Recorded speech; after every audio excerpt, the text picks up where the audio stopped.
We can almost give kudos to, President Obama on that national government institutional level of saying, how can we help families have better health care? How can we help families have pre-kindergarten and kindergarten for everyone within the society, so that hopefully that would impact the criminal justice system in a different way. But even given that, I'm talking, as we may mention to the last segment, about the disproportionate amount of people that are in prison, the disproportionate amount of people that are in the criminal justice system, the behavior that those who are in authority, such as police, and in the actions of Martin or Brown or Gardner or the kid in Cleveland that was shot, how do we have a more humanitarian way within our criminal justice system, along with the positive and good things about the system? Because it does keep order. If we can imagine it not having a criminal justice or policing, it would be chaotic.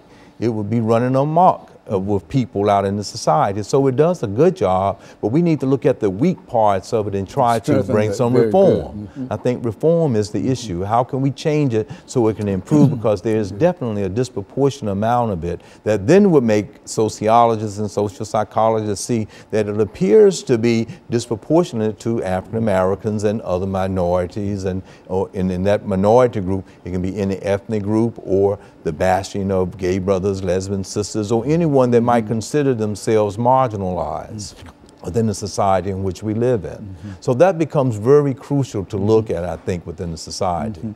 You know, Dr. Sanford, let's look at some of the solutions. I would imagine that you've been involved with a large number of folks dealing with solutions and et cetera. Yes. Let's use the rest of this time to think in terms of how do we move toward solving some of the issues that we have here. Certainly we can't do it on this show, but at least give us some ideas to the path that we could possibly take in terms of trying to bring some answers to some of the problems that we have. Yes. Well, just as I would like to share, as I open up with my experience of working with the National Organization of Black Law Enforcement Executives, just as this chief of police here in Davidson County convened with other ministers, and we had a discussion about the Ferguson issue so that people could have some clarity about community type of service from policing and how that could possibly not occur here and be proactive. So one of the solutions, I think, is having a good community relationship with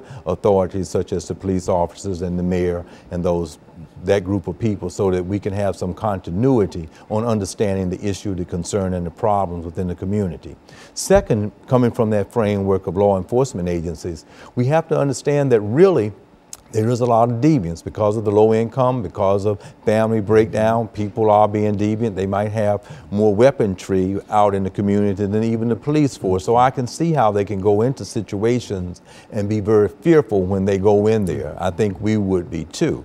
But that said, how can we then be proactive in taking a change within the criminal justice system to get our mayor and the governor to understand that we improve conditions within the social structure, meaning the communities, and helping families, and being innovative programs and innovative policing. How can we improve those conditions? A third thing, of course, is that a solution is that, of course, education. And I think from pre-kindergarten through high school, how can we better inform our kids about what happened in the past so that we can have a better type of society presently? You know, here we are, we've talked about the movie Selma. How can we get people to go and talk about that, see the connection as to what occurred during that time is very similar to what we're watching right now that has happened with Martin and Gardner, and what happened with the whole issue in Ferguson with the Brown case. And or going back early at the Emmett Till case, 1954-55, or during the Civil Rights Movement. But the issue today or is during Nat Turner's insurrection, which is to say that and I think you've said that. That's right. It's a part of American institutional kind of thing. Very good. Absolutely. From slavery to now, we've seen some of those same patterns. And so we need people who are in authority to understand those patterns so that then they can look at the present system that we're in and then bring about change. As recently as last night with President Obama, he mentions that in the State of the Union, that we might have different perspectives on looking at what happened in Ferguson or the Brown case, but if we can deconstruct it and at least come to some commonality of what we agree on, we might be able to make some advancement, and I think that's another solution as well. But we have to understand the issues and concerns, understand the patterns, and see that pattern, and then have some solution to it.